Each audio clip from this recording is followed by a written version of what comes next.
sobretudo hoje, e falo um pouco mais da insistência que eu venho tendo há alguns anos, dentro da universidade. Eu acho que é ali onde se plasma a formação, o futuro, né, digamos, desse Brasil, no sentido de projeto, de pensamento. É ali que o jovem deve estar inserido, na insistência que eu venho tendo há alguns anos, dentro da universidade. Eu acho que é ali onde se plasma a formação, o futuro, né, digamos, desse Brasil, no sentido de projeto, de pensamento. É ali que o jovem deve estar inserido na sua projeção como discípulo missionário. Essa é a nossa existência e, com grande alegria, a gente está vendo que há muito engajamento do jovem nesse sentido. Claro que é uma questão de amadurecimento também, e eu costumo dizer sempre que o jovem não é uma esperança, o jovem é uma realidade, e é nessa realidade que nós temos que trabalhar. Porque se fosse esperança, amanhã ele será tão velho como nós. Amanhã ele terá uma cabeça, a insistência que eu venho tendo há alguns anos, dentro da universidade. Eu acho que é ali onde se plasma a formação, o futuro, né, digamos, desse Brasil, no sentido de projeto, de pensamento. É ali que o jovem deve estar inserido na sua projeção como discípulo missionário. Essa é a nossa existência e, com grande alegria, a gente está vendo que há muito engajamento do jovem nesse sentido. Claro que é uma questão de amadurecimento também, e eu costumo dizer sempre que o jovem não é uma esperança, o jovem é uma realidade, e é nessa realidade que nós temos que trabalhar. Porque se fosse esperança, amanhã ele será tão velho como nós. Amanhã ele terá uma cabeça talvez tão antiquada como a nossa. Então, é preciso que o jovem se sinta hoje, não como esperança, mas como uma realidade, e levar a palavra e levar o testemunho de sua vida, né, lá na sociedade onde ele vive, e de uma maneira especial, repito, na universidade, que é onde a igreja perdeu muito terreno. Padre, o senhor diz de jovens e até de católicos, aqueles que já têm uma linha que frequentam a igreja e aqueles que estão um pouco mais afastados. Como esses mais afastados podem conhecer o movimento, podem conhecer? Vocês têm um trabalho para chegar até essas pessoas? Tem o próprio jovem, tem essa aproximação de jovem com jovem, né? É interessante que, apesar de uma mentalidade individualista da sociedade moderna, uma mentalidade egoísta, o jovem vive junto.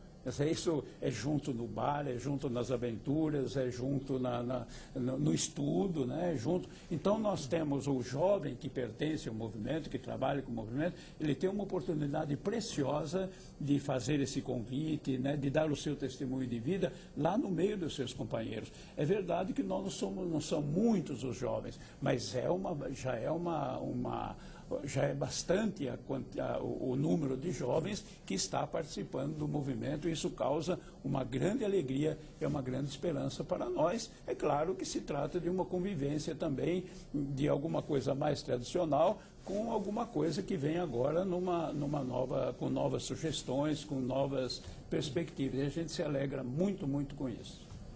O movimento de cursilhos de cristandade é o tema da Tribuna Independente de hoje. E você em casa também pode participar deste programa ao vivo para todo o Brasil.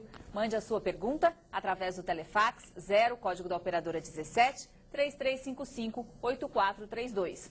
Ou pelo e-mail tribunarp@redevida.com.br. O João faz a próxima pergunta. Padre Beraldo, nós vivemos na atualidade uma realidade com muitos desafios, novos paradigmas. Eu perguntaria para o senhor, nós estamos vivendo uma mudança de época ou uma época de mudanças? É uma pergunta recorrente, né? Hoje já se acostumou a falar, eu uso aqui o termo que já estão usando, né? Realmente nós estamos vivendo o quê? Numa cultura epocal. Isto é, numa cultura que não tem nem amanhã e nem depois, tem o imediato, né? Tem que acontecer hoje. E todo mundo está sabendo, estamos sentindo na pele que já não é mais uma época de mudanças. Nós realmente estamos numa mudança de época. Como houve a cultura rural, que durou 8.500 anos, houve a cultura moderna com 200 anos, depois, a partir de 1950, começou uma nova dimensão da cultura, que não é nem pós-moderna, não é nem, não tem nenhum título para isso, né? Então, isto que vem agora, que durou tão pouco tempo, já está mudando, é uma mudança realmente de época que dificilmente nós adultos conseguimos visualizar. Aliás, nem o jovem consegue, porque o jovem vive no virtual. Quer dizer, qualquer criança de 4, 5 anos, qualquer jovem, ele está numa perspectiva, digamos, de virtual e não de uma realização hoje concreta, prática, porque realmente está vivendo nesta perspectiva. Agora, para nós é o grande desafio de levar a palavra, né, de levar o Evangelho nesta situação de tanta mudança, de tanta mudança, digamos, de pensamento e, sobretudo, de mentalidade, que é aquilo que realmente está, até os mais velhos, um pouco os mais antigos, através dos meios de comunicação, sobretudo através da televisão, mudam de mentalidade sem perceber. À medida em que vão assistindo uma novela, vão assistindo um noticiário, vão mudando a sua mentalidade. Portanto, o grande desafio, acredito, para nós, é essa mudança, e que o documento de Aparecida vem exatamente nos mostrar de como nós devemos nos tornar cada vez mais missionários nessas circunstâncias. Nós não vamos mudar a cultura, nem ela vai ser cristã, mas a cultura vai ser o quê? Impregnada do espírito e dos valores evangélicos, se nós, cristãos, católicos, assumirmos a nossa responsabilidade. Muito bem, quem faz a pergunta agora é o Paulo. Padre Beraldo, por que o movimento de Cursilho encontra tanta dificuldade em implementar os núcleos ambientais, ou seja, as pequenas comunidades de fé, como pede o documento de Aparecida? E eu queria que você explicasse também o que é esse núcleo ambiental. Paulo, essa é a questão que o movimento atualmente está enfrentando, porque o objetivo, o carisma do movimento, na sua definição, é criar núcleos de cristãos que fermentem de evangelhos ambientes. Ora, aqui no Brasil, esses núcleos de cristãos se traduzem simplesmente por pequenas comunidades de fé. E isto está dentro do contexto da pastoral urbana. E essa pastoral urbana, a meu ver, ainda não está devidamente focada e nem trabalhada no atual contexto pastoral. Eu vejo, por exemplo, aqui no documento de Aparecida, se você for pegar o número 517, aqui desse documento, na letra F, está escrito assim, literalmente, aquilo que o movimento deve assumir como elemento da pastoral urbana. Diz assim: aposte mais intensamente na experiência de comunidades ambientais integradas em nível supraparoquial e diocesano.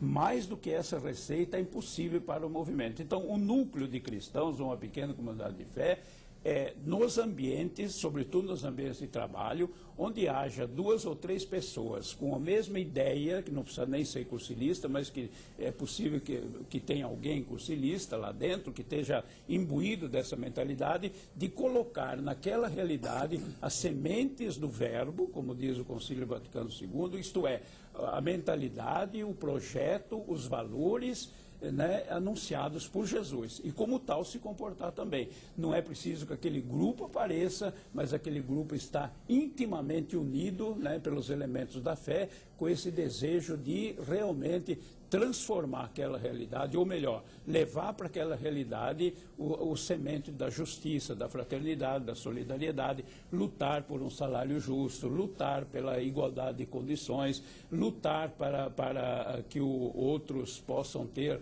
né, as mesmas condições, né? Isso tudo faz parte da vivência de uma pequena comunidade de fé nos ambientes. Já vamos falar do ambiente familiar, vamos falar do ambiente, podemos sim, mas prioritariamente são aqueles ambientes chamados dentro do movimento de ambientes decisórios. Essas são as pequenas comunidades de fé que dificilmente nós estamos conseguindo. Por quê? Por uma falta de visão do que seja pastoral urbana. Que hoje a sociedade é urbana, ainda que esteja muita gente na zona rural, muitas vezes sabe muito melhor as notícias do que eu, que vivo no coração de uma cidade grande. Por quê? Porque tem na cabeça a cidade. A cidade não é mais privilégio daqueles que moram, A cidade ela está tão amplamente difundida que mesmo aquele que mora na roça ou mora na região rural